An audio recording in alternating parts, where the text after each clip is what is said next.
Bonjour à tous. Alors vous voyez, cette parole, c'est vraiment un mantra de notre tradition, mais qui révèle beaucoup de mystères. La lumière est entrée dans le monde, elle chemine d'un être à un être jusqu'à ce que le monde entre dans la lumière et soit un avec elle. Ça nous parle déjà de la lumière, le feu. Vous savez, le feu, on allume une flamme, et le feu peut se transmettre indéfiniment. Et plus il se transmet, plus il augmente dans le monde, jusqu'à ce que le monde s'embrase et soit un avec le feu, un avec la lumière. Alors ça nous parle des vertus, ça nous parle de tout ce qui est pur, lumineux, sacré, qu'on peut transmettre. Plus on transmet l'amour, la paix, etc., plus ça augmente, plus ça grandit, on ne perd rien. C'est vraiment un des mystères du feu. Le feu, tu peux le transmettre et le transmettre, il ne fait qu'augmenter autour de toi et à l'intérieur de toi. C'est nos anges, les flammes de la volonté du Père, les messagers. Mais également, elle nous parle d'un autre mystère, cette parole. Elle nous dit, elle chemine d'un être à un être, jusqu'à ce que le monde entre dans la lumière et soit un avec elle. Alors il y a le monde extérieur, mais il y a aussi le monde intérieur. Parce que le monde, c'est toi, c'est moi, c'est nous. C'est-à-dire que nous sommes un monde. On peut le prendre de cette manière-là aussi. La lumière est entrée dans le monde, la lumière est entrée à l'intérieur de moi. Elle chemine d'un être à l'intérieur de moi. Elle commence à entrer dans mes pensées, dans mes sentiments, dans ma volonté. Elle chemine vers tous les êtres qui habitent l'immeuble en moi. Vous savez, ça c'est, je sais plus quel archange qui avait dit, Jésus a dit, avant de retirer la paille qui est dans l'œil du voisin, retire la poutre qui est dans le tien. Et l'archange avait dit, moi je vous le dis, avant de retirer la paille qui est dans l'œil du voisin, retire l'immeuble qui est dans ton œil. Alors l'immeuble, cette parole, parce que je m'étais vraiment dit à l'époque, l'immeuble, ok, c'est grand et tout, mais l'immeuble c'est quoi? C'est une très très grande maison dans laquelle il y a plein d'habitants. En fait, quels sont tous les habitants qui sont à l'intérieur de nos yeux, de notre corps, de nos cellules? C'est gigantesque. On abrite un monde entier. On est en fait le dirigeant ou l'esclave d'un royaume. Mais comment est-ce qu'on se positionne? Est-ce qu'on est le roi à l'intérieur du royaume de nos cellules, le roi de la lumière, pas le roi qui impose, le roi qui amène l'ange, et qu'en fait on permet à toutes nos cellules, tous les êtres en nous de s'incliner devant l'ange, ou est-ce qu'on est un tyran ou un esclave? C'est des grandes questions. Mais quand la lumière entre à l'intérieur de nous, elle passe d'un être à un être. Elle passe à l'intérieur de chaque être qui nous habite. Et c'est un long chemin, parce que la lumière, elle entre dans nos pensées. Elle entre dans chacune de nos cellules. Chacune de nos cellules peut être touchée par le feu et entrer justement dans la lumière, jusqu'à ce que tout notre corps, tout notre être soit un avec la lumière et que nous soyons la maison de Dieu. Olivier nous en avait souvent parlé de Pharaon, la maison de Dieu, qui porte le soleil à l'intérieur. Que nous soyons l'être qui porte le soleil. C'est tout un chemin. Et cette parole, elle nous parle de ça. La lumière chemine d'un être à un être. Et donc, elle nous parle de quoi? Elle nous dit, la lumière va rentrer à l'intérieur de toi. À un moment donné, si tu l'appelles, si tu aspires à elle, que tu fais ce qu'il faut, tu vas l'appeler, tu vas lui créer les conditions, elle va rentrer à l'intérieur de toi et elle va cheminer de toi, de nous, à l'intérieur de chacune de nos cellules, et c'est tout un chemin. Ça nous parle vraiment d'un chemin. Ça nous parle de l'initiation, parce que l'initiation, c'est un chemin. On parle d'un chemin de montagne. C'est vraiment une des paroles qui revient le plus souvent. Il y a un chant, d'ailleurs, comme ça dans l'école. La vie est un chemin de montagne. Et c'est un chemin de montagne pour la lumière en nous. C'est un chemin de montagne dans lequel on doit se gravir soi-même, et ça nous parle d'une progression, c'est-à-dire d'un pas après l'autre.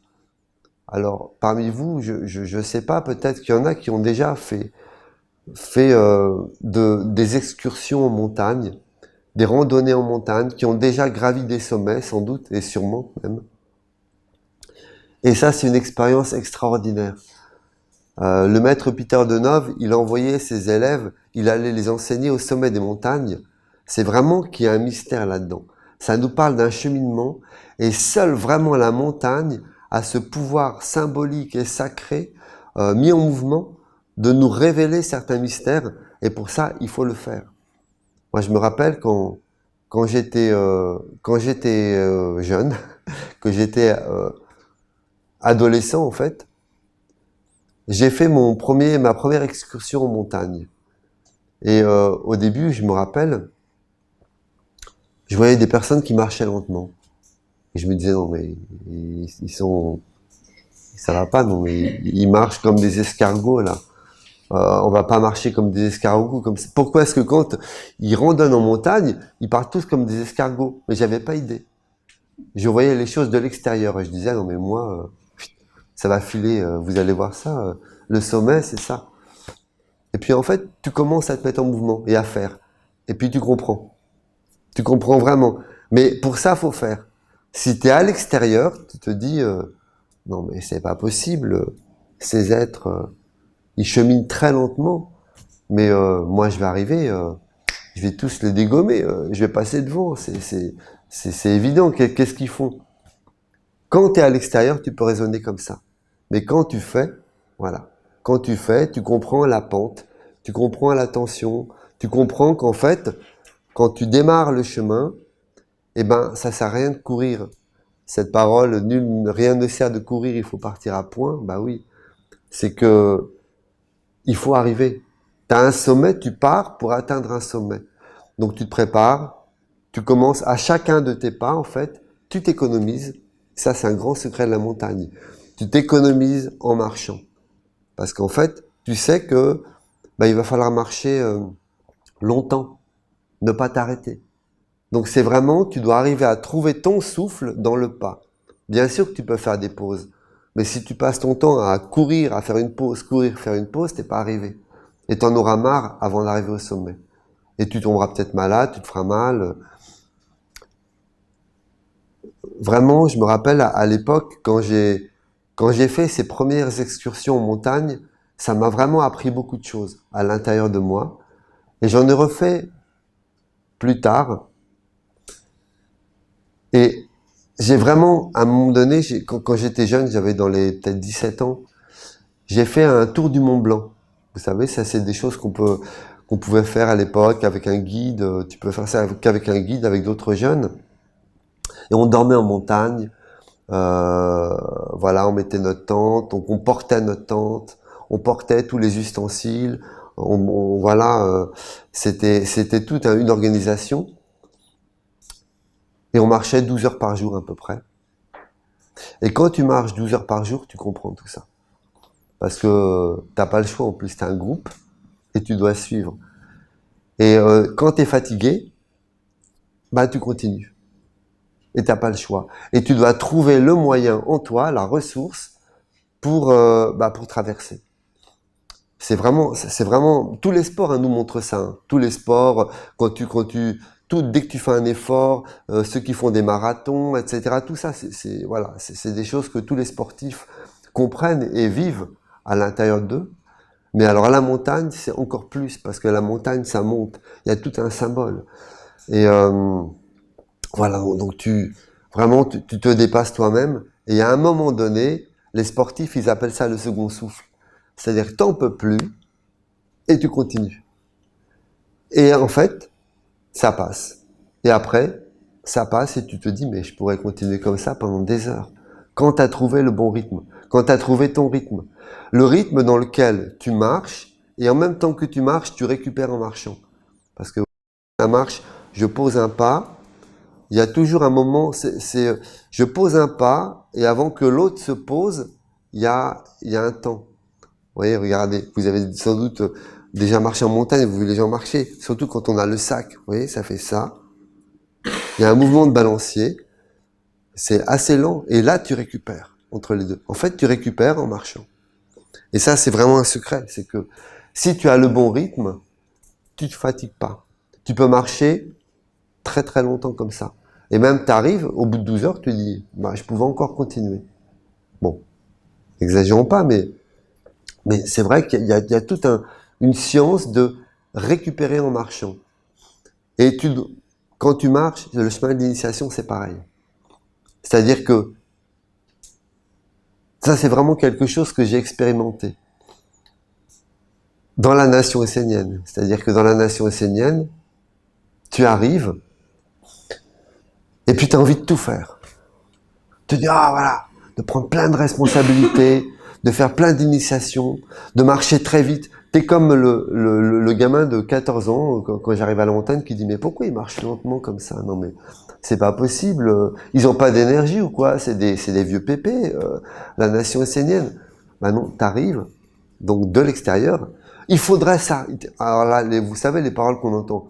Il faudrait que, y a qu'à. Il n'y a qu'à faire ça, il faut faire ça, moi je vais faire ça, je vais tout arranger, je vais prendre telle responsabilité, et vous allez voir, je vais tout dépoter, et puis voilà, et puis ceux qui veulent pas suivre, ils suivront pas. Sauf que quand, ça c'est de l'extérieur, quand tu fais pas les choses. Mais quand tu commences à faire les choses, tu t'aperçois que la montagne, elle est raide quand même, la pente. Et que c'est pas rien de marcher. Et puis de dire, c'est longtemps. C'est pas de dire, je fais ça 2 jours. Parce que je me souviens quand c'était marrant aussi quand je grimpais la montagne à un moment donné, il y avait des gens qui passaient devant nous, puis il y avait un petit chien, vous savez. Et puis le petit chien, il faisait lui alors lui, il passait 10 mètres, il revenait en arrière, il repassait derrière, il courait dans la pente comme ça. Il descendait 10, 20 mètres derrière, tu voyais plus le chien, il revenait, il repassait mais un petit chien comme ça. Et puis il passait devant, il redescendait, mais en permanence. On me disait, mais comment il fait ça? Nous, on est là. Puis lui, voilà. Mais sauf que le chien, il fait pas ça, voilà, il fait ça un petit moment. Voilà, et puis après, il fait, et puis c'est bon. Et puis le chien, t'en as entendu parler, il rentre chez lui et le chien, il s'aplatit et voilà. Tandis que dans le chemin de l'initiation, il y a des moments où t'es aplati. Mais l'idée quand même, c'est pas de courir comme ce petit chien ou de faire des sprints et puis après de récupérer pendant 3 mois et d'être au fond du trou. Et ça, c'est ce qu'on voit très souvent. Et c'est une tentation quand on arrive dans la nation essénienne, parce que le chemin de l'initiation, bah tu t'arrêtes jamais. L'idée de dire, ah non mais moi je vais donner un bon coup et après je me reposerai, bah non. Parce que quand tu as atteint quelque chose, un objectif, bah il y en a un autre, et un autre, et un autre, et un autre. Et puis en plus, ce qui est génial, c'est que quand tu as atteint un objectif, il y a un monde, et puis ton âme qui te dit, non mais c'est super, il a réussi à atteindre cet objectif. Bah donc on va lui en donner un peu plus grand. Vous savez, il a réussi à atteindre ce sommet-là, enfin qu'un petit sommet, donc il y en a un autre derrière, puis un autre, et puis un autre, et un autre. Et c'est toujours plus grand. Donc en fait, la seule solution, c'est d'arriver à récupérer en marchant. Et de pas se dire, je me reposerai quand j'aurai fini, parce que tu te reposes jamais. Alors ça, moi j'ai tellement observé dans la nation essénienne, je prends plein de choses sur mes épaules, plein de choses sur moi, je fonce, je fais à fond les initiations, etc. Puis il y a des gens qui te disent, mais tu sais, la montagne, elle est quand même raide, la pente. Hein. Faut tenir dans le temps, etc. Non, mais moi, tu sais pas qui je suis, tu me connais pas. Moi, voilà, j'ai vécu plein de choses, etc. Ça va aller. Mais oui, je prends. Et puis à un moment donné, ben, c'est juste la loi de la montagne.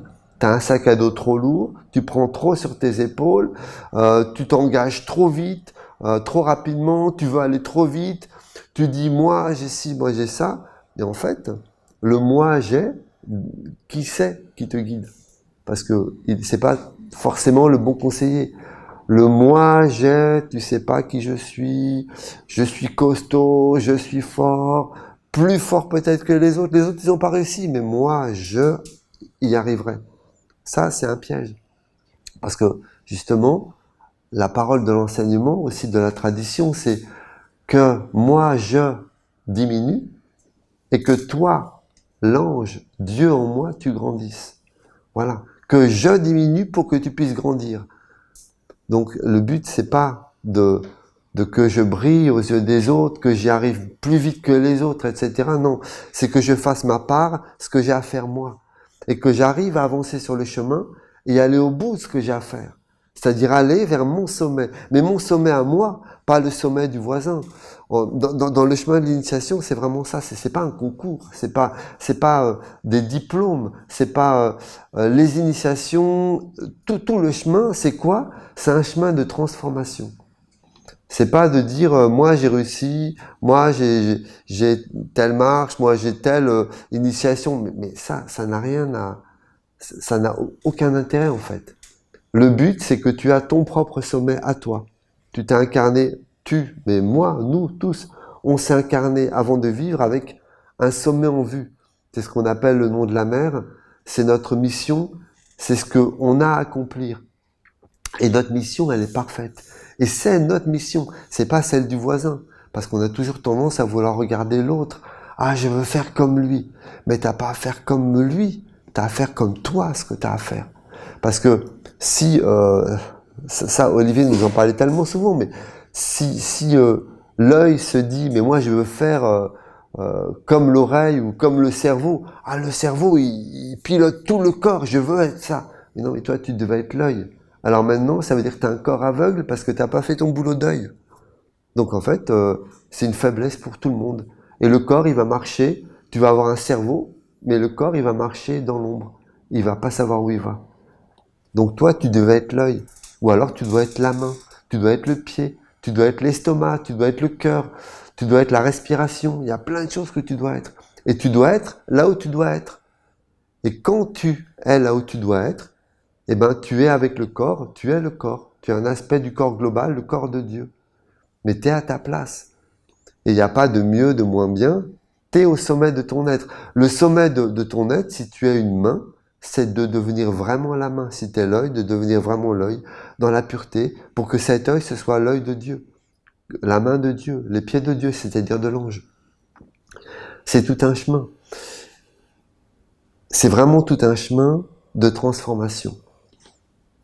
Alors, dans ce côté du cheminement, je vais vous parler aussi d'expériences que j'avais quand j'étais jeune, parce que je me suis aperçu, en fait, en revoyant ma vie, en repensant au chemin que j'ai parcouru, et peut-être vous avez déjà fait ce genre de choses, de voir le chemin qui vous a amené là où vous en êtes aujourd'hui.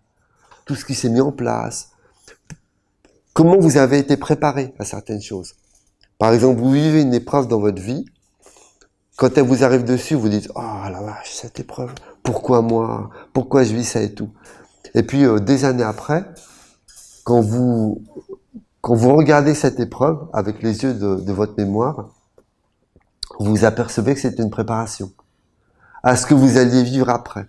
Et que si vous n'aviez pas vécu cette épreuve et que vous ne l'aviez pas traversée, vous n'auriez pas été capable de vivre ou de traverser l'épreuve plus grande et plus cruciale qui allait venir après. Vous savez, c'est comme les militaires quand ils se préparent. Vous savez, ils rampent, ils font plein d'exercices. Et puis quand arrive le moment, voilà, ils sont prêts. Ils ont le corps pour traverser parce qu'ils ont été programmés, etc.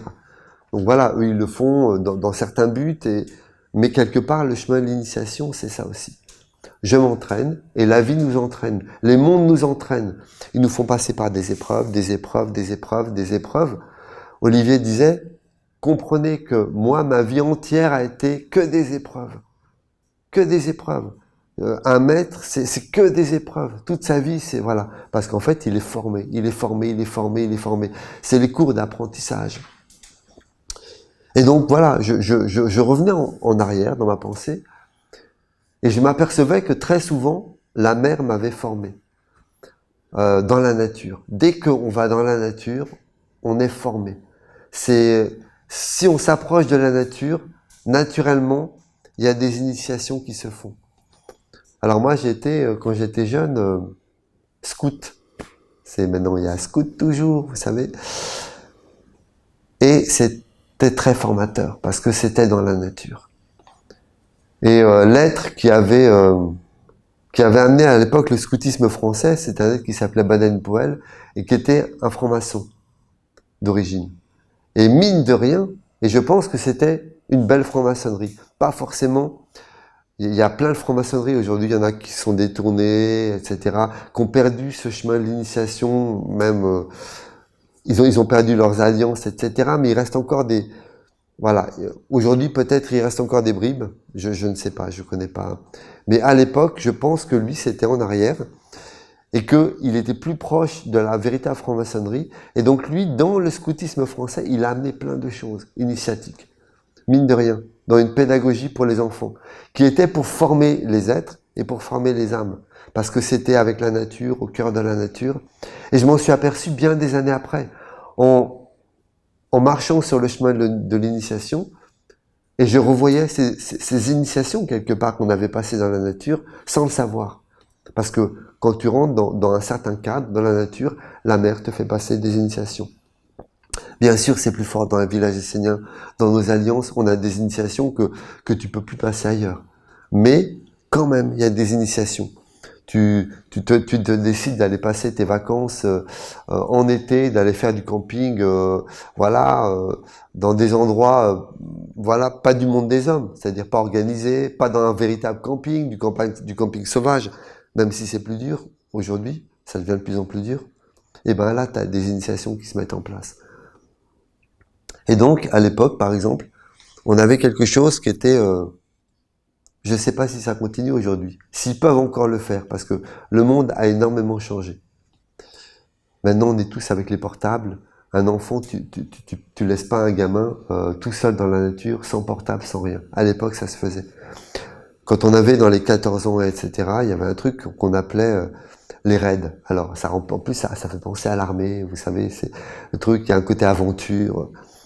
Et c'était simple, t'avais une carte, on partait à 3-4, d'environ 14 ans, c'était pas tout le monde, hein, ceux qui avaient un certain âge. Et puis le défi, c'était, tu faisais ça 3 jours, 2-3 jours, et tu avais une destination le soir à atteindre, tu traçais ce qu'on appelait un azimut sur une feuille, ça c'est super initiatique, c'est-à-dire que tu traces avec un stylo un point d'arrivée, où tu dois être le soir, et ça va tout droit. Et après tu prends une boussole et tu suis ce chemin. Et tu traverses tous les obstacles. C'est-à-dire, ça peut être, là-bas, là, t'as une maison, là, t'as un lac, là, t'as une rivière, là, t'as un champ avec un taureau. Tout ça, je vous en parle, je l'ai rencontré, hein, bien entendu. C'est l'histoire de tu dois traverser le champ avec le taureau. Et puis, tu te dis, ah ouais, mais on peut pas, là, il y a plein de champs qui sont dans une enfilade de champs. Je peux pas contourner le champ, je fais comment, etc. Ben, je traverse.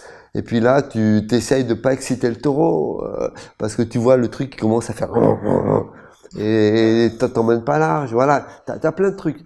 Quand tu fais ce genre de choses, tu dis, ah mais leur carte elle est pas à jour, il y a un lac maintenant là.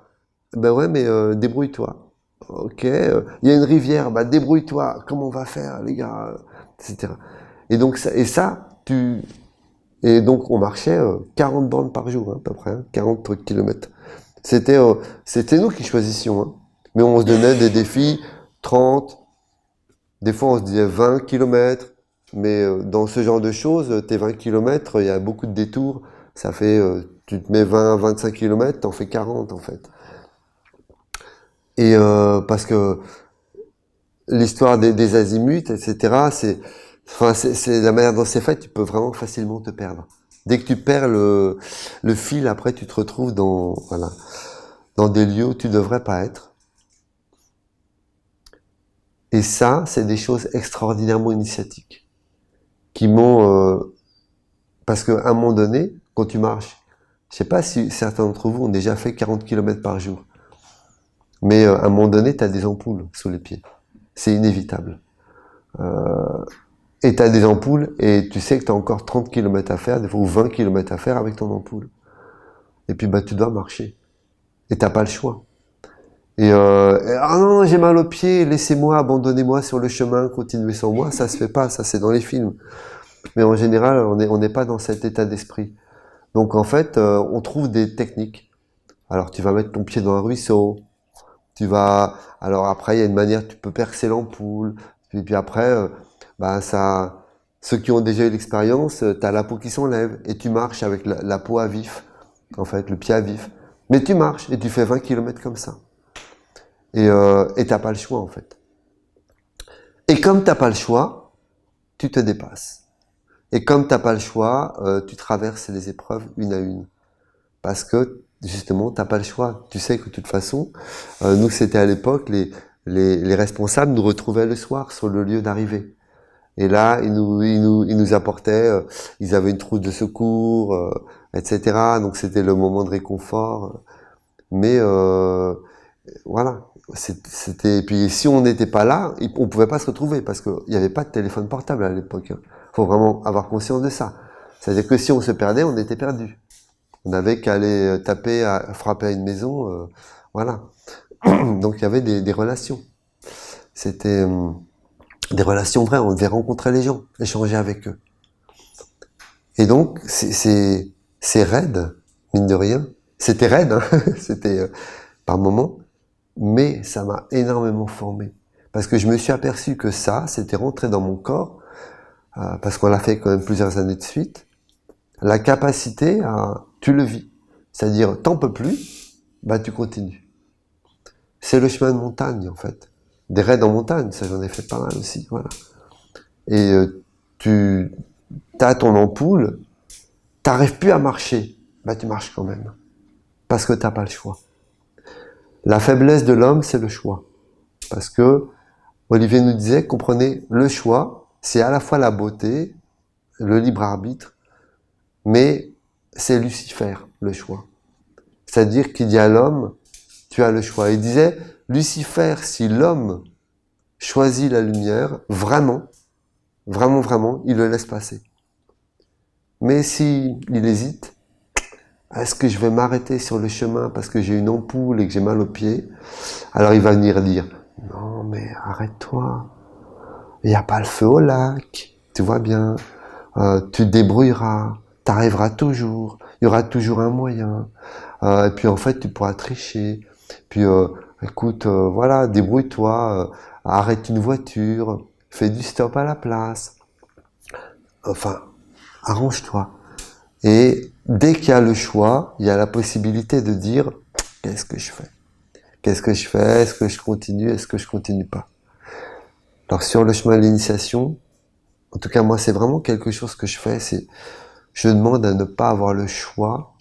Mon choix il est fait. C'est la lumière, c'est-à-dire c'est l'ange, c'est le monde divin.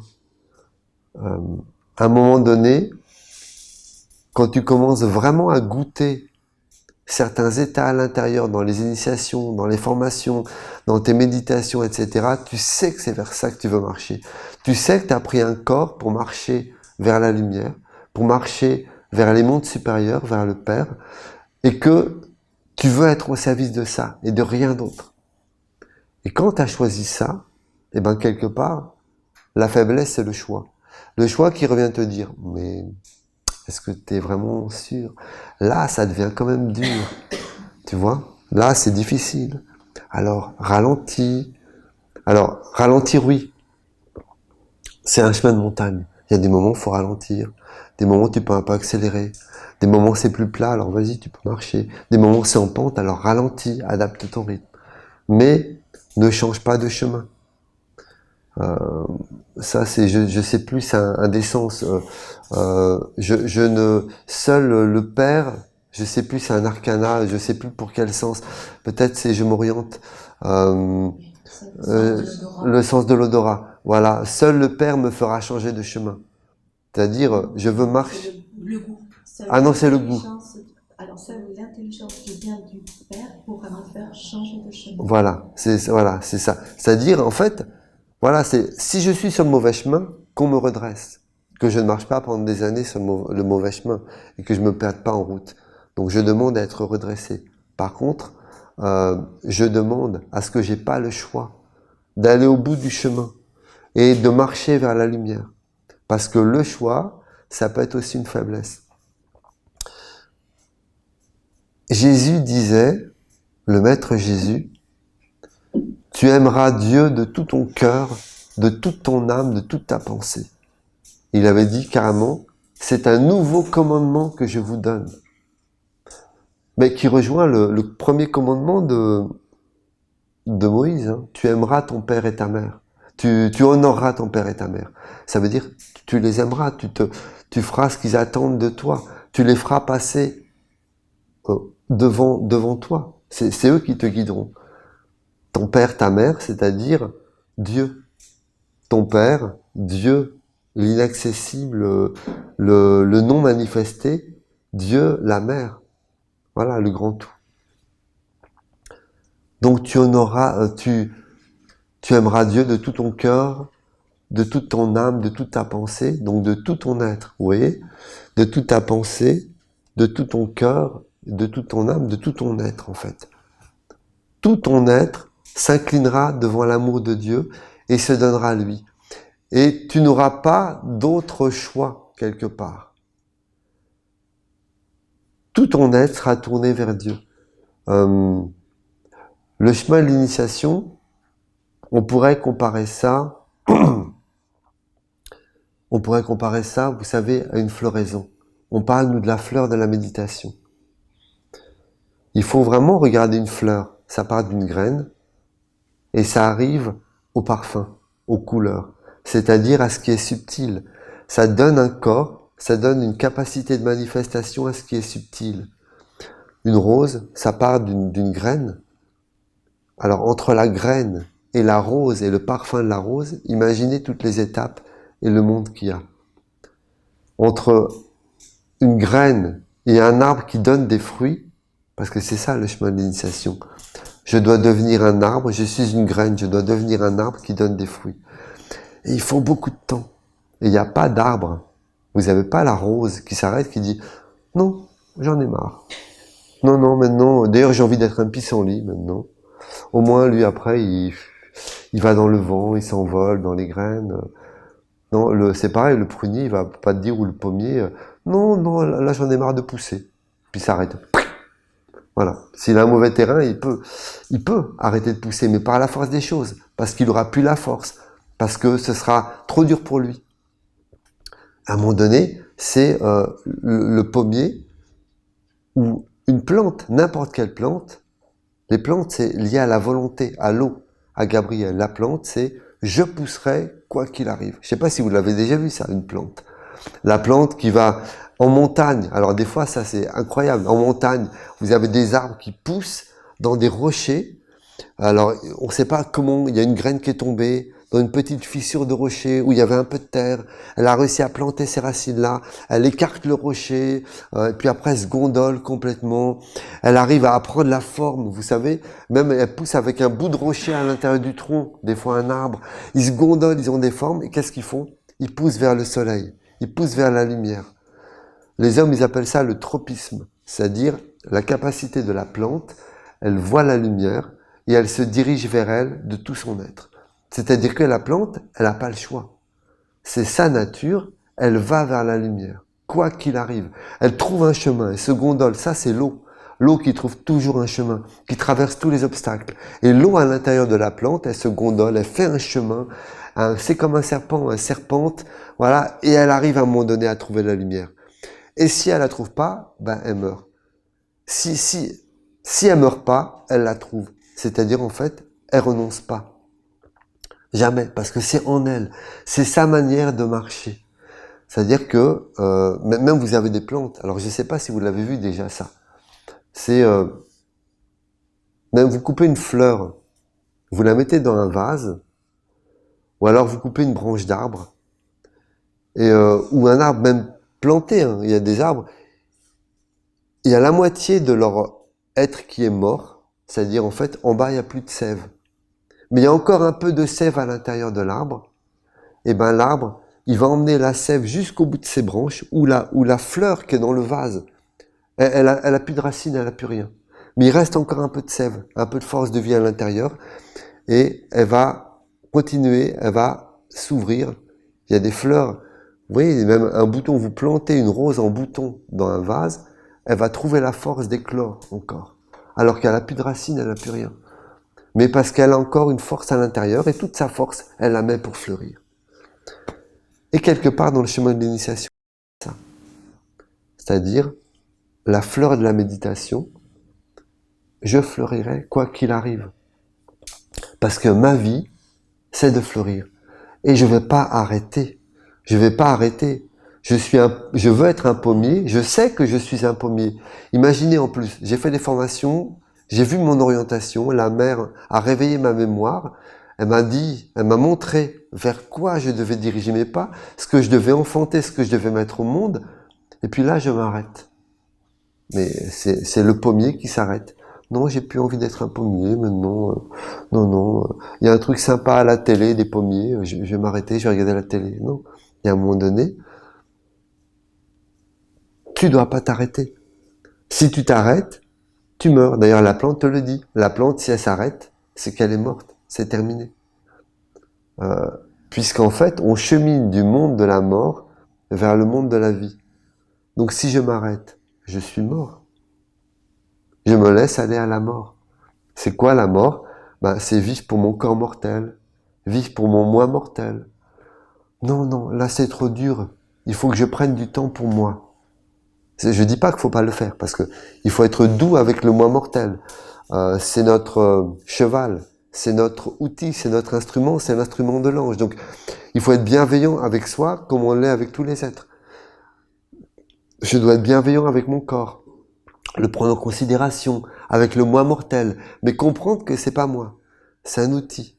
Et je dois pas abandonner mon chemin pour lui, parce que lui, il est juste là pour porter un monde supérieur. Mais si je renonce au monde supérieur, il porte quoi? C'est-à-dire, il porte le néant. Je renonce à mon chemin pour la mort. Ça n'a pas de sens, en fait. Et je vous dis tout ça parce que aujourd'hui, je vois avec les années que c'est une des choses les plus dures sur le chemin de l'initiation, c'est la continuité, c'est la persévérance. C'est-à-dire, je pars d'un point, je trace un azimut, et je dois arriver là. Je dois arriver au sommet de mon être, ce dont nous parlait Raphaël, l'archange Raphaël. Et quoi qu'il arrive, je dois trouver des moyens pour traverser des obstacles. C'est les défis, c'est tous les défis. Mais à chaque fois que je traverse un obstacle, eh bien, je suis plus fort. Et je suis plus compétent pour traverser de nouveaux obstacles. Non seulement ça, mais comme on est tous un seul corps, parce qu'il ne faut pas oublier que je suis un œil dans le corps, ou je suis une oreille dans le corps, ou une main dans le corps. Donc je renforce le corps tout entier. Et toute personne qui va marcher derrière moi sera renforcée. À chaque fois qu'un Essénien dans ce corps traverse une épreuve, sa mémoire s'inscrit dans le corps collectif. Et celui qui marche derrière, il a plus de force. Et même celui qui marche à côté de lui, parce qu'en fait, vous savez, il y a vraiment ces expériences qu'ils avaient fait. Ils avaient pris des singes qui vivaient ensemble, et puis ils avaient enseigné quelque chose à un singe. Et ils avaient séparé pourtant les singes et les uns des autres. Et quand ils se retrouvaient, ils savaient pas comment. Même avant qu'ils soient vraiment rencontrés, ceux qui étaient loin du singe qui avait appris une nouvelle chose, ils l'avaient appris aussi. Parce que c'est un corps collectif. Alors eux, c'est au niveau de l'âme groupe, mais nous, il y a l'âme groupe de la nation essénienne, on va dire. L'âme groupe, c'est le Christ. C'est l'homme de lumière. C'est Dieu la lumière. Il y a un champ de vie collectif. C'est-à-dire que quand je passe une épreuve, j'aide celui qui est derrière moi, mais aussi celui qui est à côté de moi, et peut-être qui est loin, qui est à l'autre bout, dans un autre pays, un autre Essénien, peut-être qu'il va capter comment j'ai fait pour traverser, il va réussir à traverser. À chaque fois que je traverse pour l'ensemble. Et à chaque fois que j'échoue, c'est plus dur pour l'ensemble. Donc j'essaye, c'est pas grave, parce que voilà, c'est justement un corps collectif. Il y en a un qui échoue à un moment donné, et puis il y en a un qui réussit. Et puis à un moment donné, c'est toi qui réussis, voilà, et puis l'autre, il échoue. Mais c'est pas grave, on est un corps collectif et on marche ensemble. Et il y a vraiment cette idée, en tout cas, de ne jamais abandonner. La vie est vraiment magique. Je me rappelle aussi quand j'étais bien avant d'être essénien, mais à un moment donné dans ma vie, j'étais jeune et ça allait pas, vraiment pas. Et je commençais à douter de moi, de mon chemin, de ma capacité à aller de l'avant.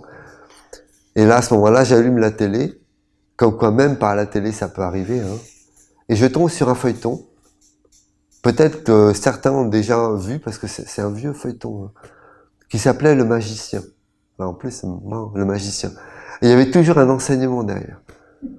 Et à un moment donné, le magicien dit à son élève, si tu ne renonces jamais, tu y arrives toujours. Et j'allume la télé, je tombe sur ça. Et c'est resté gravé en moi. Cette parole, parce que j'ai vraiment pris comme une réponse à toutes les interrogations que je me posais. Si tu ne renonces jamais, tu parviens toujours à ton but, tu y arrives toujours. Et ça, c'est quelque chose qui donne vraiment une force. C'est la force de la plante. Mais je m'en fous des obstacles. Je fleurirai. Parce que je suis une rose, je suis là pour fleurir. Si je ne fleuris pas, je meurs.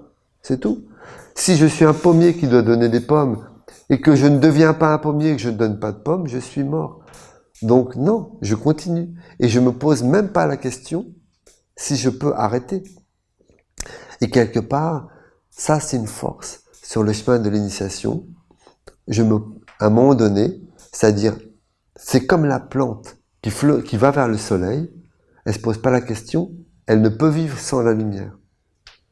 Donc si tu ne peux vivre sans la lumière, que tu as goûté la lumière, que tu ne peux vivre sans un monde supérieur, alors là c'est, parole de Jésus justement, tu aimeras Dieu de tout ton cœur, de toute ton âme, de toute ta pensée. Tu aimeras Dieu de tout ton être en fait. Tu te poses même pas la question, est-ce que je peux vivre sans? Tu sais que si tu vis sans, tu meurs. Tu ne vis pas. Donc il n'y a pas la possibilité de dire j'arrête sur le chemin. Parce que aujourd'hui, il faut savoir que ça fait un certain temps que je suis dans la nation essénienne et il y a quand même quelques années maintenant derrière moi que j'ai découvert Olivier et j'ai vu qu'aujourd'hui on serait plus de 1000 si tout le monde était resté. Et que ça a été un changement énorme, c'est-à-dire au final peu d'êtres ont été au bout du jeu. Enfin, n'ont pas abandonné ou ont continué sur le chemin. Parce qu'au bout du chemin, on ne dit pas, le chemin il est peut-être infini, le sommet il est très très loin. Il peut demander très longtemps. Il peut demander une vie et de nombreuses vies. D'ailleurs, les paroles de la lumière, quand ils s'engagent, c'est sur toute leur vie. Hein. C'est toute leur vie avec un S au pluriel. C'est-à-dire, c'est un chemin. Je marche dans mon éternité. Et je ne m'arrêterai pas. Quoi qu'il arrive, je ne m'arrêterai pas et je cheminerai. Donc aujourd'hui, effectivement, mais on le voit encore, des Esséniens viennent, vous savez, c'est magnifique la nation essénienne, c'est splendide, c'est voilà, et je veux marcher, et je veux y aller, et je veux gravir la montagne à toutes jambes, et courir pour gravir la montagne, et je veux charger mon sac, et je prends plein de responsabilités et tout, et puis au final, tu t'arrêtes. Ben, dans ce cas-là, non, prends un peu. Il y avait cette parole d'Olivier qui m'avait tellement enseigné parce que ça me concernait tellement. C'était où il disait voilà, tu viens dans la nation essénienne et puis il y a un monde qui vient vers toi et qui te dit tu veux travailler pour la lumière, bah tiens, prends ça. Ok, je prends cette charge, prends ce fardeau. Ok, c'est joie, je l'accepte, c'est pour mon père, je porte. Tiens, tu veux porter, porte ça aussi. Mais non mais là ça commence à être bon là. Non mais t'es un tiède ou tu veux vraiment porter, tu veux vraiment servir Dieu, bah tiens, prends ça aussi. Tiens, il y a plus personne là, bah prends ça. Puis t'es là.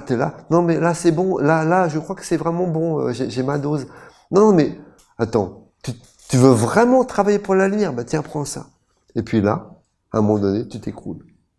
Et puis et puis après, tu es une flaque et tu peux plus rien faire. Tu tombes malade et tu dis, Non, bon, ben maintenant je prends mes distances avec la nation essénienne. Non, maintenant j'ai décidé de m'occuper de moi. Non, mais en fait, et il dit derrière, vous savez, c'était le serpent tentateur, qui lui connaît. Vous savez, Jésus dans le désert, il est tenté. Ça faisait partie de certaines conférences. Il disait Jésus, quand il a fait les 40 jours dans le désert, le diable vient et lui cite les paroles de la Bible, qui sont, ah oui, le psaume de David, je crois, ou je sais plus, qui est censé faire fuir le diable. Donc c'est marrant. Il connaît tous les stratagèmes. Tu veux travailler pour la lumière, bien tiens. Non mais attends, tu t'es quand même engagé, t'as un poil dans la main là. Vas-y. Donc en fait, oui, il y a une grande différence entre la passivité. Faut pas être passif. Passivité, première contre-flamme de Michael. Pas passif, actif. Je suis pas celui qui regarde ceux qui montent la montagne et qui disent ah les gars, vous êtes vraiment des escargots. Moi, si j'étais vous, je ferais ça, les gars, courez. D'ailleurs, je vais prendre j'ai un chronomètre là et je vais vous chronométrer combien de temps vous vous mettez pour arriver au sommet. Voilà. Non, tu marches, tu marches. Alors, tu dois pas être passif, mais par contre, tu dois savoir. C'est vraiment l'équilibre dans ta vie. Tu dois savoir. Ce qu'il faut prendre, ce qu'il faut pas prendre, ce que tu peux porter, ce que tu ne peux pas porter. Et ce que tu peux porter, porte-le jusqu'au bout. Alors on est tous hein, dans ces initiations où des fois on s'engage à des choses et puis après on fait un pas de recul, puis après on se dit ah non, je me suis trop avancé, ouais, j'ai pas encore réussi à aller jusqu'au bout de cet engagement que j'ai pris. Donc les archanges nous disent bien, ne prends pas des engagements à la légère. Porte au bout tous tes engagements. Si tu t'engages à faire une œuvre dans la nation essénienne, va au bout de ton œuvre. C'est très important parce que, voilà, sinon, les mondes n'ont pas forcément confiance. Et il y a un moment donné, tu te bloques toi-même sur le chemin. Je vais vous dire quelques paroles des archanges que j'ai relevées parce que c'est vraiment des aides, hein, ces paroles. C'est vraiment des béquilles sur le chemin. C'est vraiment des choses aussi qui nous donnent une force. Gabriel, psaume 157, un extrait. Bien souvent, les hommes ne parviennent pas à réaliser leurs souhaits parce qu'ils veulent franchir trop vite les étapes qui mènent à l'aboutissement. Chaque étape est importante, mais les hommes ont été éduqués pour tout avoir immédiatement. Ils ne sont pas patients, calmes, vivants, dans plusieurs mondes, sereins, confiants, appréciant la vie et l'intelligence du Père. Alors c'est vrai que nous, on a été éduqués, on est un monde d'aujourd'hui hein, qui nous est dit qu'on veut tout. Mais parce que quand il parle là, quand il dit les hommes, et c'est nous qui parlent, parce que les archanges, quand ils parlent des hommes, ils parlent des Esséniens en fait.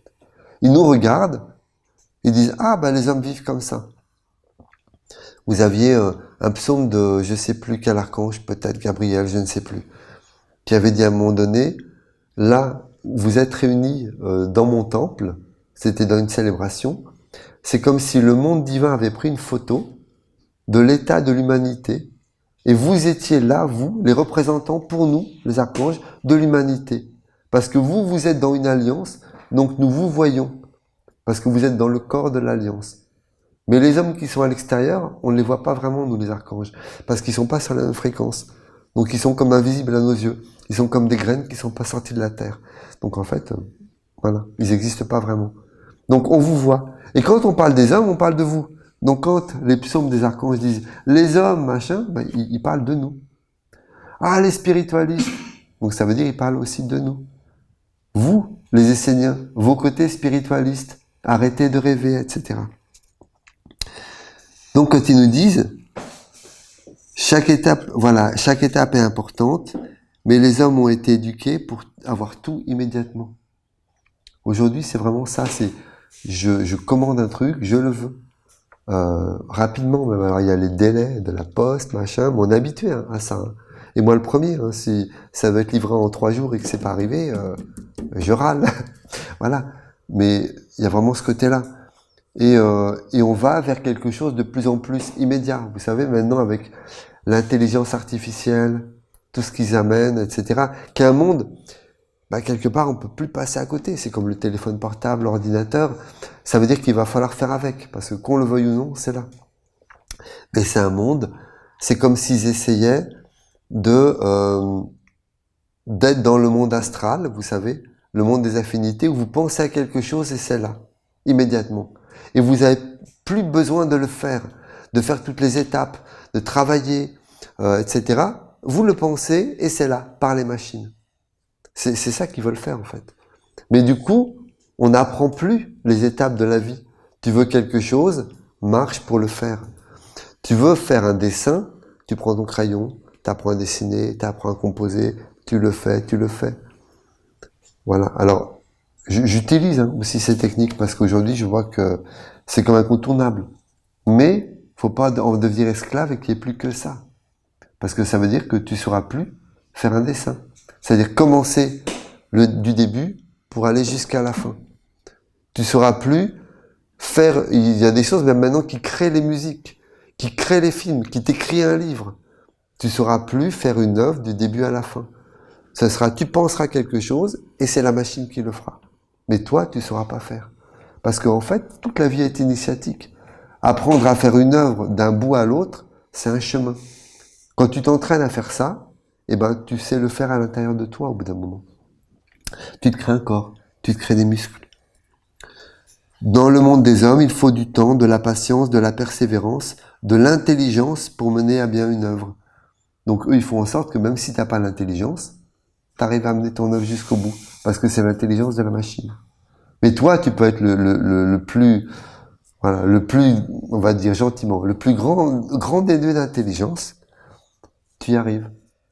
Parce que c'est les machines qui le font. Dans le chemin de l'initiation, non. Tu dois mener l'œuvre jusqu'au bout et tu acquiers l'intelligence à chaque pas que tu poses. C'est tout un processus de transformation. Si vous voulez mener à bien une œuvre, vous devez vous en donner les moyens. C'est-à-dire, j'ai une ampoule dans ma chaussure, dans mon pied, j'ai une ampoule, j'ai encore 20 km à faire. Comment je fais? C'est pas la machine qui va le faire à ma place. Je dois le faire. Je suis tout seul dans la montagne où on est avec quelques copains. On marche, et ben je trouve des moyens. Ah, t'as une technique, tu sais faire ça. Ah bon, ben voilà, comment on perce l'ampoule, un ruisseau, je vais mettre mon pied dedans, je vais attendre 10 minutes, ça y est, je peux repartir. Tu trouves des techniques, et tu as une intelligence et une sagesse de la vie qui vient vers toi. Parce que tu dois traverser l'épreuve. Mais c'est pas une machine qui va le faire à ta place. Voilà, j'avance. Mais vous voyez, il y a un monde qui veut effacer tout ça. La capacité de l'être humain à marcher. Et on est de plus en plus éduqué par ce monde. Et ce monde, il est en train de te dire, non mais si c'est trop dur, arrête-toi. Si c'est trop difficile, ben change de chemin. Parce qu'aujourd'hui, on est dans une culture du désengagement. Vous savez, forfait sans engagement. Alors, même la vie, le mariage, c'est forfait sans engagement. Pour le meilleur et pour le pire, jusqu'à ce que la mort nous sépare, et puis 2 ans après, divorce. En fait, ça n'a plus de valeur. Vous n'avez pas d'engagement. Maintenant, c'est vraiment, ça fait partie des arguments de vente. Tu t'engages, mais tu t'engages pas, t'inquiète pas, t'es libre d'arrêter à tout moment. Et le chemin de la lumière, bah c'est pas ça. C'est tout l'inverse. Tu es la plante qui marche vers le soleil. Si tu t'arrêtes, tu meurs, c'est tout. Et tu es mort. Jésus laisse les morts enterrer les morts. Mais toi, suis-moi. C'est-à-dire, tu es mort et tu vas vivre comme un mort. Et toute ta vie, tu vas vivre comme un mort. Tu n'auras pas éclos. Et voilà, tu auras une vie pour rien. C'est ça le truc. Et l'initiation, c'est, non, je veux commencer, je veux commencer à marcher pour la vie et à marcher vers la vie. Alors par exemple, Gabriel a beaucoup parlé de tout ça dans ses psaumes, c'est normal, hein, c'est Gabriel, c'est l'eau, c'est-à-dire la volonté d'aller au bout de l'engagement. Il a beaucoup parlé de l'engagement, de la volonté, du chemin, de ne pas changer, d'être fidèle au chemin de la lumière, d'aller au bout. Soyez fidèles à vos engagements. Telle est la condition pour préserver votre dignité, votre noblesse et permettre à vos œuvres d'aboutir. Donc c'est le psaume 150 de Gabriel. Ou de permettre à vos œuvres d'aboutir. Donc ça veut dire que si tu n'es pas fidèle, si tu vas pas au bout, bah tu commences des œuvres, mais tu n'arrives jamais à les enfanter sur la terre. C'est ce que je vous souhaite, mais vous devez avant tout remplir les conditions de vous conformer aux lois. Apprenez la persévérance, car c'est elle qui vous mènera au but. Il est sain qu'au départ il y ait l'épreuve, la difficulté, l'hésitation, le doute, la remise en question. Mais avec la persévérance, le chemin finit toujours par s'ouvrir. On dirait la parole. Si tu ne renonces jamais, tu y parviens toujours. Il avait été inspiré, cet être qui avait rédigé, qui avait fait ce scénario à l'époque, je pense. Plus vous triompherez des obstacles, plus vous deviendrez fort et sage. L'obstacle est là pour que vous puissiez montrer votre valeur et vous élever à la véritable connaissance de vous-même. Tu sais où tu as des forces, où tu as des faiblesses. Et tu arrives à dépasser tes faiblesses en augmentant tes forces. Tu travailles sur toi. La persévérance conduit au réconfort. Elle transforme le temps en or. Donc le temps, c'est pas une perte de temps. Le temps, c'est de l'argent, il faut pas perdre son temps. Ben non, là, il dit l'inverse. Si tu prends le temps, c'est de l'or, carrément. Lui, c'est vraiment l'inverse du monde des hommes. C'est marrant quand même. Et permet de vivre ce que vous avez souhaité, parce que rien ne vous aura arrêté, et que vous aurez montré jusqu'au bout votre fidélité envers le monde divin. Donc ça, c'est vraiment des choses essentielles pour un Essénien qui veut vraiment marcher, c'est aller au bout de son être. Ça peut prendre des années, ça peut prendre des vies, mais c'est je ne m'arrêterai pas jusqu'à mon dernier souffle. Ça, c'est vraiment un mantra, jusqu'à mon dernier souffle. Tant qu'un souffle de vie m'animera, je marcherai pour la lumière et pour le Père, pour Dieu. Avec mes capacités, oui, j'ai plein de défauts, très bien, plein de faiblesses, il n'y a aucun problème. Mais je ne m'arrêterai pas. Et ni mes faiblesses, ni les circonstances extérieures ne m'arrêteront. Si je m'arrête, je meurs. Et alors ça, c'est vraiment, par exemple,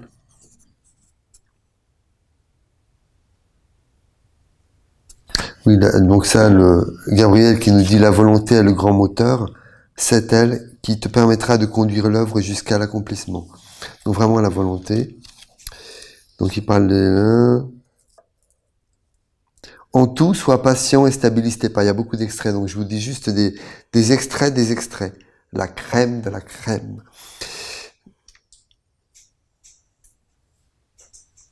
Pour ça, ah oui, ça c'est hyper important. Pour s'approcher du monde divin, il faut un minimum de respect, de stabilité. Il faut être capable de prendre un engagement conscient et de le tenir même au-delà de la vie du corps physique tel que la conçoit l'homme. Donc ça veut dire au-delà de la mort. Ça veut dire je marche et j'ai pas peur de perdre des choses en chemin. J'ai pas peur que ça soit difficile. J'ai pas peur des ampoules. J'ai pas peur des cailloux dans la chaussure. Si j'ai un caillou dans la chaussure, une épreuve, eh ben j'essaie de le retirer. Et si c'est parce que ma chaussure est mal faite et tout, c'est une dette que j'ai à payer, c'est une hérédité, c'est un karma. J'accepte de marcher avec. Et je m'arrange pour marcher avec. Si tu veux que le monde divin fasse partie de ta vie et te soit fidèle, apprends à respecter tes engagements de lumière envers tous les mondes. Dans ta vie terrestre, respecte tes engagements de lumière. Donc bien sûr, pas les engagements tordus, pas les mauvaises routes, pas forcément les engagements envers la bêtise. Parce qu'il y a aussi faut faire attention, faut que ce soit dans la lumière. J'irai au bout de ma bêtise. Non, bah non, à un moment donné, je suis sur un mauvais chemin, mais je me suis engagé. Vers quelle montée tu es engagé? Aller au bout de cette bêtise. Alors, j'irai au bout. Bah non, il y a des choses, faut savoir se remettre en question. Mais dans ta vie terrestre, respecte tes engagements de lumière envers les animaux, les végétaux, les minéraux. Si tu as décidé d'être végétarien et de respecter les animaux, fais-le et va jusqu'au bout. Mais et là, quand tu veux aller jusqu'au bout de ça, tu as l'épreuve qui vient. C'est l'épreuve que rencontre, là, il parle des végétariens. Je sais pas si vous vous souvenez, pour ceux qui sont végétariens depuis longtemps, ou s'il y en a qui viennent juste de l'être, ou qui sont au chemin de l'être. Ah, je veux plus manger de viande, et puis là, ou d'animaux et tout. Et puis c'est là, t'as tout le monde qui arrive. Moi, je me souviens, quand j'ai dit, bon, je veux plus boire d'alcool, plus manger de viande, etc. Puis c'est là, non mais attends, ah, c'est du vin, c'est pas le... Non mais un petit apéro. Non mais alors là, ça veut dire que tu vas pas fêter avec tous les copains là. Tu vas pas fêter l'anniversaire là. Non mais oui, mais moi ce sera du jus de fruits. Oh non, mais oui. Euh, après, bon, enfin, je me souviens, la viande. Ah, la viande. Après, tu commences à regarder les étiquettes. Ah, tiens, machin. Dans des gâteaux pour apéritif, c'est quoi, machin, sur Internet? Ah, tiens, c'est graisse de porc. Ah, bon, d'accord. Et en fait, tu en trouves partout. Donc, ah, mais gélatine. Ah, mais gélatine, on a plein de trucs. Ah, mais juste, je pourrais plus manger tel bonbon. Ben oui. Imaginez un jour, il y a un Essénien, il est plus avec nous. Enfin voilà, il a continué son chemin ailleurs, il a pas continué la route. Mais il m'a dit, ah non mais moi, l'engagement essénien, on comprend, mais alors il y a un truc, là, au niveau de la discipline, euh, tout en sachant que rien n'était obligé. Hein. Un truc que je trouve très dur, c'est ne pas boire d'alcool. Parce que ne pas boire d'alcool, ça va. Mais alors, ne plus manger de mon chéri, c'est un truc, ça passe pas. Et en fait, il m'a dit, donc c'est trop dur pour moi, c'est la discipline. À cause de ça. Et du coup, voilà. Ouais. Bon, c'est marrant, mais on a tous nos petits trucs comme ça. C'est, ah non, je veux plus manger de gélatine. Mais les ours, là, en chocolat avec la gélatine, c'est trop bon, comment je vais faire? Bah non. Ça vient. Quand tu commences vraiment à prendre des engagements, t'as toujours l'obstacle qui vient, l'épreuve, le petit gardien qui vient te dire, ah bon, t'as pris cet engagement? Bah tiens. Tu vois, regarde, il faut que tu renonces à ça. Le monde divin ne conçoit pas d'aller vers les infidèles. Il ne peut s'associer avec des êtres qui, après avoir reçu la bénédiction du savoir et la force de la sagesse, s'éloigneront pour aller donner toute cette splendeur à une vie terrestre, à leurs propres besoins corporels et finalement au royaume de la mort. Sois donc fidèle au monde divin et porte tes engagements jusqu'au bout, jusqu'à la perfection. Que tu te sois engagé envers un monde ou envers quelqu'un, respecte ce lien jusqu'à son accomplissement.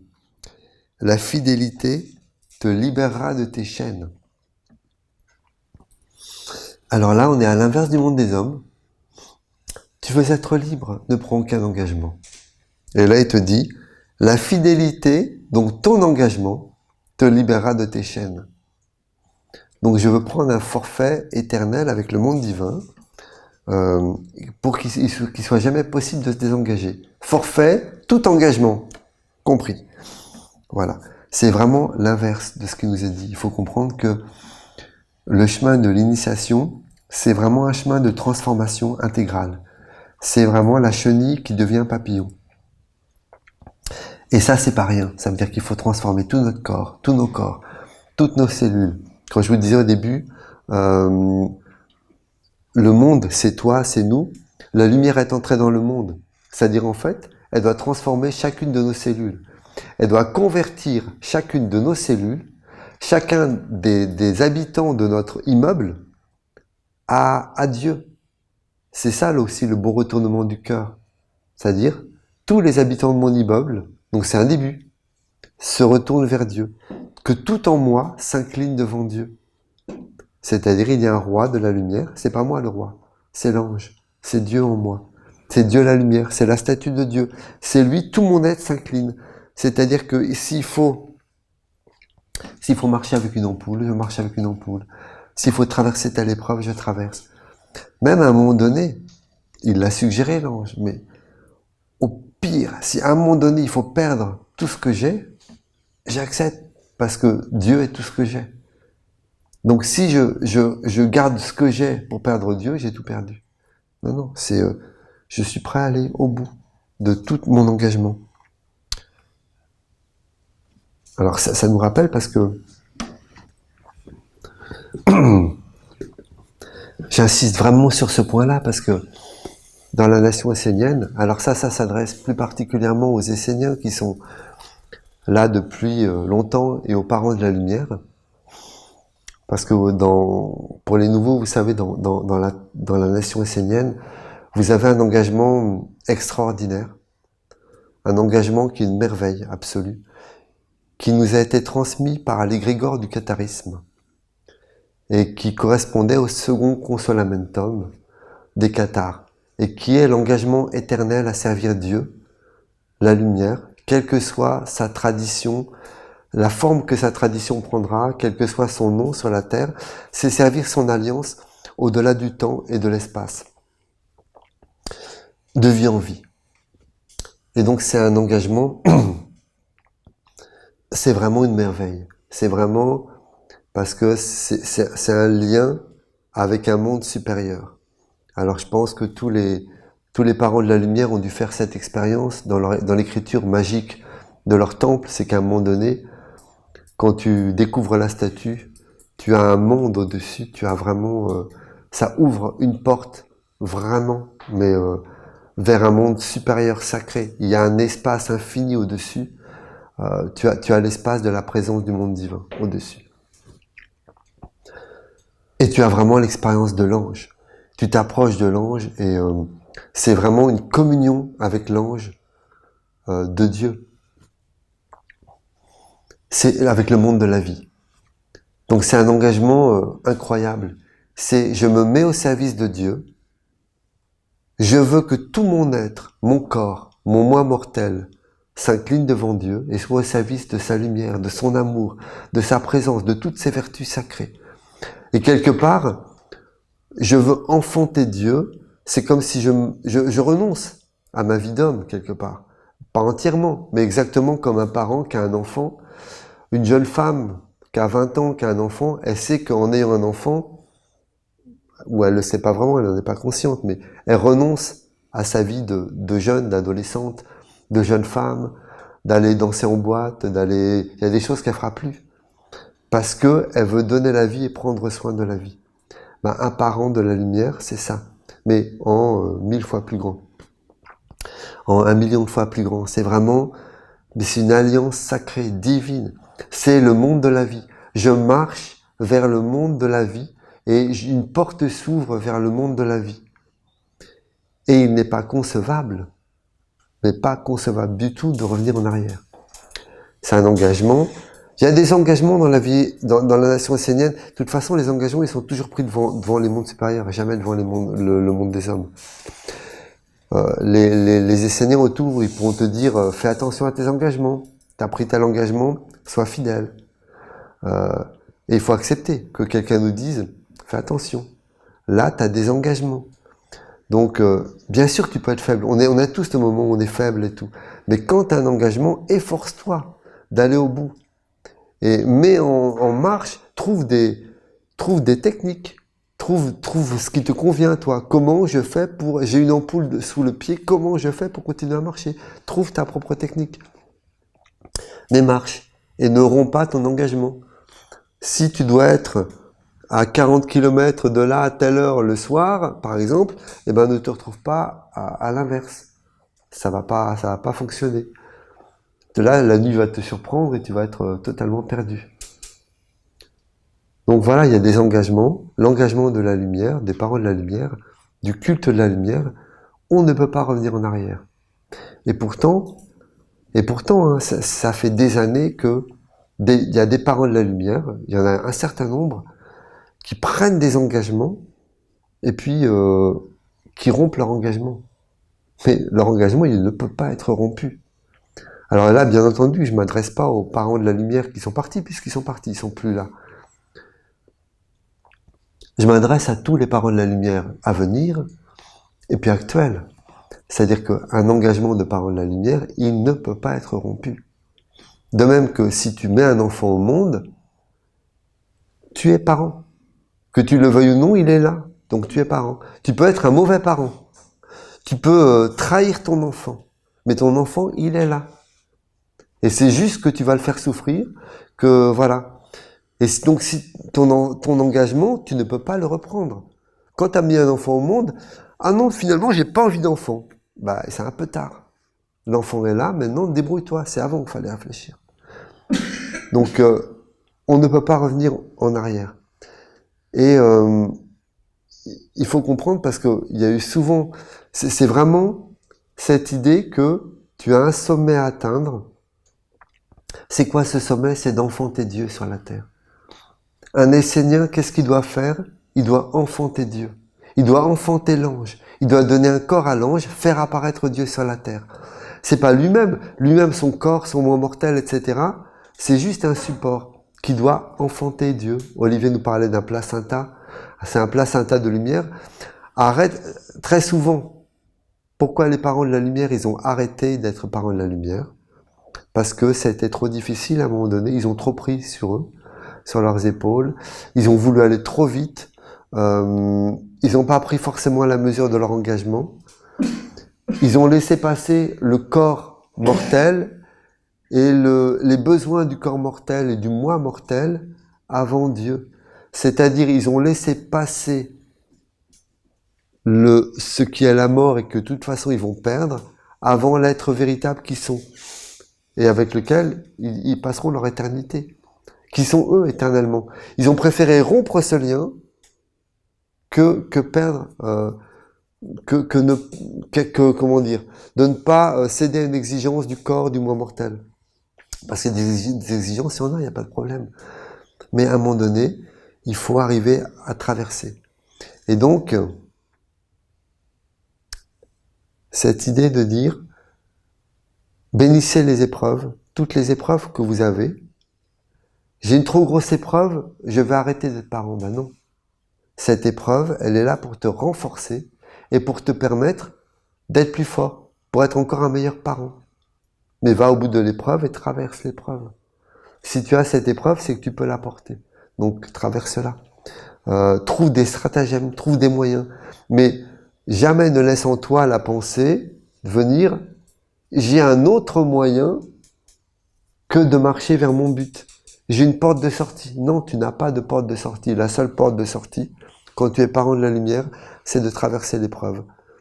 En prenant ton engagement de parent, tu as enlevé toutes les autres portes de sortie, c'est Dieu avant tout. C'est mon enfant avant tout. Quoi qu'il arrive, c'est lui avant tout. Et je dois arriver à me traverser moi-même. Et c'est là que je me rencontrerai moi-même. Et que je verrai qu'en fait, ce que j'ai traversé, c'était l'ombre qui me séparait de moi-même. Mais par contre, si tu renonces à ton engagement, tu te jettes dans les bras de l'ombre et tu divorces de Dieu. Puisque c'est le mariage de l'âme avec Dieu. Donc tu divorces de Dieu. Si tu divorces de Dieu, mais qu'est-ce que tu vas rencontrer? Et vers quoi tu vas aller? Parce que beaucoup de parents de la lumière, c'est « Non, mais de toute façon, voilà, je continuerai à cheminer vers la lumière. » Mais ça, c'est vraiment une illusion. Olivier nous disait que oui, tu pourras continuer à cheminer vers la spiritualité, mais pas vers ton âme, pas vers l'alliance de lumière. La porte te sera fermée. Et ça peut durer des milliers d'années, cette affaire-là. Je sais pas, 3000 ans, je sais pas, j'ai pas la sagesse, je sais pas la vision de ces choses-là, mais c'est un immense gâchis. Et très souvent, comment ça arrive, c'est que je l'ai observé, comment ça peut rentrer chez un Essénien.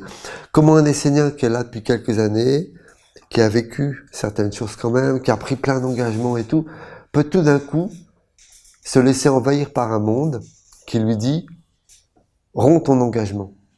Bah, c'est qu'à un moment donné, c'est la seule chose que j'ai vue, c'est « il n'y croit plus ». Il y a cette parole de Michael, « ne laisse pas le serpent du doute fermer l'œil de ton âme ».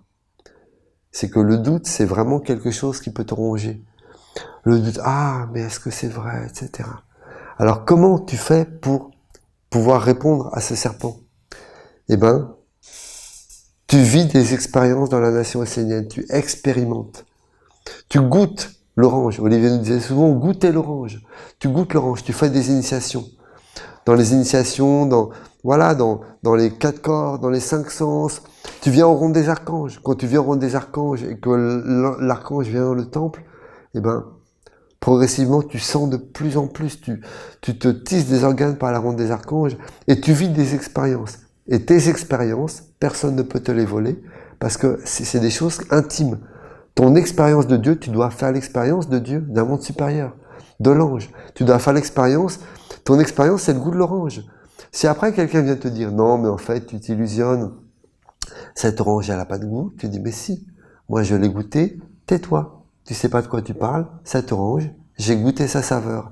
Mais si tu vis sur une foi, parce que tu peux être dans la nation essénienne et ne pas faire les choses, et vivre sur une foi dans les Esséniens et dans la tradition. Mais si c'est une foi, la foi, c'est une pensée, ça peut être détourné, c'est pas suffisant. C'est-à-dire, je sais que l'orange existe, mais si un jour quelqu'un vient te dire, tu sais, cette orange, en fait, elle est pas bonne, elle est pourrie à l'intérieur. Ah bon, mais je savais pas. Oui, j'ai la sagesse pour te dire, je vois à travers les formes, et cette orange, elle est pourrie à l'intérieur. Ah bon? Ah ben dans ce cas-là, je vais la laisser, t'as raison. Et moi, je peux te promettre l'illumination en 2 jours. Et d'ailleurs, tu n'auras rien à faire. C'est voilà, c'est la puissance. Et ben voilà. Et en fait, très souvent, c'est par des choses comme ça qu'on se fait avoir.